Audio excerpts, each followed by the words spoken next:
اے بریلویوں تم کہتے ہو خبر کے پاس جاؤ، خواجہ رجا ہندوستان کے راجا ان کے پاس جاؤ، فلاں کے پاس جاؤ، بتاؤ نبی کی سنت پر عمل کرتے ہوئے اہل حدیث نماز پڑھ کے اللہ سے جنت مانگتے ہیں اور تم مزاروں میں جا کر جنت مانگو، تو بتاؤ اہل سنت کون ہے؟ بریلویوں تم پوری حدیث نہیں پڑھتے، یہ حدیث کو مکمل کرو۔ فور ایگزامپل ایک مثال بتاتا ہوں، گاؤں میں ایک طلاق کی محفل لگی تھی، مجلس ایک صاحب کے یہاں، اس میں اہل حدیث کے لوگ آئے تھے، کچھ بریلوی لوگ بھی تھے، تو مجھ سے پوچھا کہ مولانا صاحب یہ بات ظہر سے پہلے ہو رہی تھی، انہوں نے کہا کہ آپ سچ بتائیے ظہر کا ٹائم کیا ہے؟ چونکہ ہمارے یہاں جو ڈسکس چلتا ہے کہ شیخ سراج الحق مدنی نے کبھی کبھی وہ 12 بجے اذان دے دیتے ہیں، 12:15 بجے نماز پڑھ لیتے ہیں، اور ہم لوگ کیا تو 1:30 بجے فکس رہتا لگ بھگ بریلوی کیا۔ تو مجھ سے انہوں نے پوچھا، میں نے کہا میں نے ایک ایپ نکالا، جو ایپ حنفی بریلوی مسلک کا ہے، دعوت اسلامی کا وہ موبائل ایپ بنا ہوا اپلیکیشن ہے، میں نے وہ کھولا اور دکھا دیا کہ دیکھو 11:50 یا 49 پہ اس دن زوال ہو رہا تھا، یعنی ظہر کا وقت شروع ہو رہا تھا۔ آج میں بتاؤں حنفی مذہب کے مطابق ظہر کا وقت کیا ہے؟ پھر یہ میں نے جمعہ میں یہ مسئلہ چھیڑ دیا، لوگوں نے کہا کہ آپ تو سراج الحق مدنی کی بات کر رہے ہو، آپ بریلوی نہیں ہو، آپ حنفیت سے دور ہو رہے ہو۔ میں نے کہا خدا کی قسم یہ اپلیکیشن میرے باپ کا نہیں ہے، یہ اپلیکیشن پریئر ٹائم، یہ دعوت اسلامی جس کا مرکز پاکستان میں ہے اس نے بنائی، یہ پوری عالمی پیمانے پر یہ ایپ بنایا گیا، اس میں ظہر کا ٹائم آج کے ڈیٹ میں 11:42 ظہر کا وقت شروع ہو رہا ہے۔ اگر کوئی 11:43 پہ ظہر کی اذان دیتا اور 2-3 منٹ کے بعد جماعت کر لیتا، یہ حنفی مذہب بتا رہا ہے کہ اس کی نماز وقت پر ہوتی اور اول وقت پر صحیح ہوتی۔ بتاؤ میں نے یہ صحیح بتایا تھا؟ تو پھر لوگ کہتے تھے یہ ہمارے علماء کیوں نہیں بتاتے ہیں؟ بولا یہ جمال پڑھ اسی لیے رہا ہے، مرکزی دارالقرات میں 11 سال تک پڑھاتا رہا، تدریس کے علاوہ پارٹ ٹائم میں کوئی جاب نہیں کیا، کمانے کے بہت سے آپشن تھے، کچھ نہیں کیا، صرف اسٹڈی کرتا رہا، پڑھتا رہا، اور جو حق سمجھ میں آیا وہ بولتا رہا۔ جب کنٹرول سے باہر ہو گیا، کتاب اب مکمل ہونے کے قریب آ گئی، میرے بچے اب کلاس میں آ گئے، میں نے کہا فیصلہ مجھے اب بہت جلدی لینا ہوگا۔ گزشتہ سال رمضان تک میرا فیصلہ لگ بھگ ہو چکا تھا، مگر پھر ڈر رہا تھا کہ کہیں میں غلط تو نہیں کر رہا ہوں، یہ بنی بنائی فیلڈ میں چھوڑ رہا ہوں۔ اس بار نہ جانے کیوں ہمارے طلبہ نے بہت گفٹ دیا مجھے، کپڑے، جبات، جو دن میں جو جبہ پہنا ہوا تھا وہ 3 مہینہ پہلے ایک طالب علم نے دیا، کسی نے ایک جاڑا سخت پڑا 1800 روپے میں ایک لڑکا نے ایک جیکٹ خرید کے لا کے دے دیا، بہت مالدار قسم کے بچے وہاں پڑھتے، سال بھر بہت گفٹ دیا، اور میں سوچتا تھا کہ یہ آثار بھی بتا رہے ہیں کہ یہ آخری وقت ہے اس لائن میں۔ بہر کے ان لوگوں نے بہت محبتوں کا ثبوت دیا۔ اب میں آتا ہوں اس پر، یہ ایک مختصر داستان تھی جو میں نے بہتر سمجھا، اللہ تعالیٰ گواہ ہے، اللہ تعالیٰ سمیع ہے، بصیر ہے، دیکھتا جانتا ہے، سنتا ہے، اللہ تعالیٰ جانتا ہے کہ میں جو کہہ رہا ہوں وہ کیا ہے۔ میرے دوستو، سب سے پہلے آپ کو بخاری کی میں ایک حدیث سناتا ہوں، حضرت ابو ہریرہ نے روایت کی، عن ابی ہریرہ رضی اللہ عنہ عن النبی صلی اللہ علیہ وسلم قال ان العبد لیتکلم بالکلمۃ من رضوان اللہ لا یلقی لها بالا يرفعه درجات وان العبد لیتکلم بالکلمۃ من سخط اللہ لا یلقی لها بالا یهوی بها فی جہنم، رواہ البخاری۔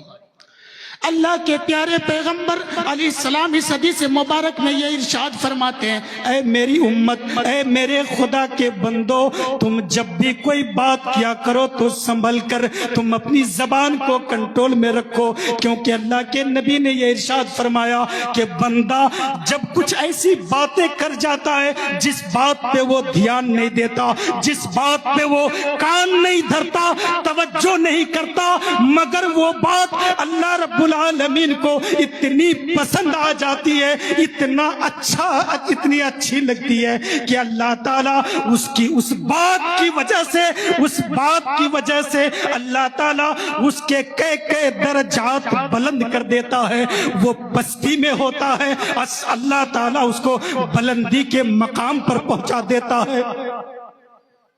کبھی بے شعوری طور پر نہ سمجھ کر بندہ کچھ ایسی بات کر جاتا ہے اور وہ اچھی بات نکل جاتی ہے، مگر میرے دوستو عزیزان ملت اسلامیہ، اس تصویر کا دوسرا رخ، اس کا دوسرا پارٹ یہ بھی ہے۔ اللہ کے پیارے پیغمبر فرماتے ہیں وَإِنَّ الْعَبْدَ لَيَتَكَلَّمُ بِالْكَلِمَةِ مِنْ سَخَطِ اللَّهِ، کہ بندوں میں سے کچھ ایسے بھی ہیں کہ جب وہ کچھ ایسی باتیں کرتے ہیں کہ اس کی طرف وہ توجہ نہیں دیتا، لاشعوری طور پر بغیر دھیان دیے جلد بازی میں شیطان کے چکر میں آ کر وہ ایسی باتیں کر جاتا ہے جس سے اللہ تعالیٰ ناراض ہوتا ہے، اللہ تعالیٰ کو اس کی وہ بات ناپسند لگتی ہے، تو کیا ہوتا اس کا انجام؟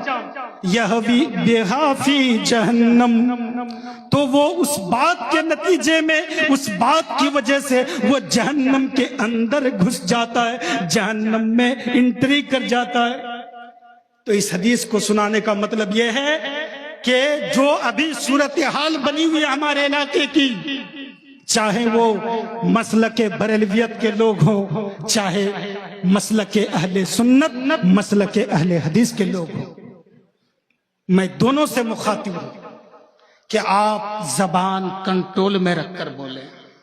یہ بات قرآن و حدیث کی ہے، کون سا اختلاف، کون سا وڈ، کون سا شب آپ کو سرا سے اٹھا کر سریا پہ پہنچا دے گا، اور کون سا لفظ آپ کو بلندی کے سریا سے پستی کے سرا تک پہنچا دے گا۔ اس لیے زبان کنٹرول میں رکھیے۔ میرے دوستو،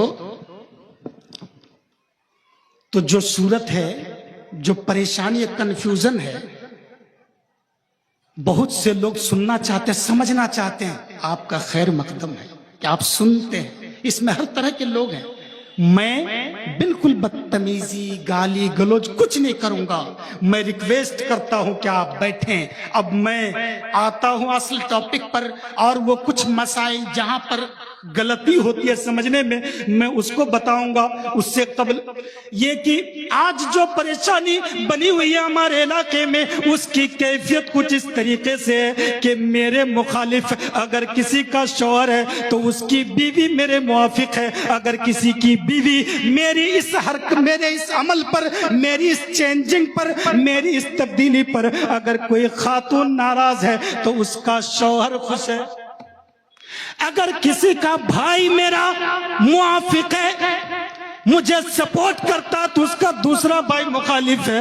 مجھے یہ حالت اور یہ کنڈیشن دیکھ کر ہمارے پیارے نبی، پیارے پیغمبر علیہ السلام کی وہ حدیث یاد آئی، جب اللہ کے نبی نے سرزمین مکہ پر وہ صفا پہاڑی پہ چڑھ کے جب اللہ کے نبی نے اعلان کیا، متن حدیث سناتا ہوں، امام بخاری نے اپنی کتاب جامع میں لکھا، عن ابن عباس رضی اللہ عنہما قال لما نزلت وانذر عشیرتک الاقربین صعد النبی صلی اللہ علیہ وسلم علی الصفا فجعل ینادی۔ تو حضرت عبداللہ ابن عباس کہتے ہیں کہ جب اللہ رب العالمین نے قرآن مقدس میں اس آیت کریمہ کو نازل فرما دیا کہ وانذر عشیرتک الاقربین، اے میرے پیغمبر، اے میرے حبیب، اے میرے پیارے رسول، کب تک چپکے چپکے تبلیغ کرو گے؟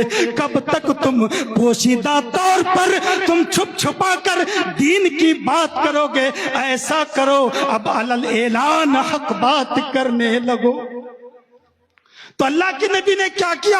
عبداللہ ابن عباس کہتے ہیں صعد النبی صلی اللہ علیہ وسلم علی الصفا، اللہ کے پیارے پیغمبر صفا پہاڑی پر چڑھے، فجعل ینادی، تو اللہ کے نبی نے پکار لگائی، اللہ کے نبی نے آواز دی، یا بنی فہر یا بنی عدی لبطون قریش حتی اجتمعوا، فجعل الرجل اذا لم يستطع ان يخرج ارسل رسولا لينظر ما هو، فجاء ابو لهب وقريش فقال النبي صلى الله عليه وسلم ارأيتكم لو اخبرتكم ان خيلا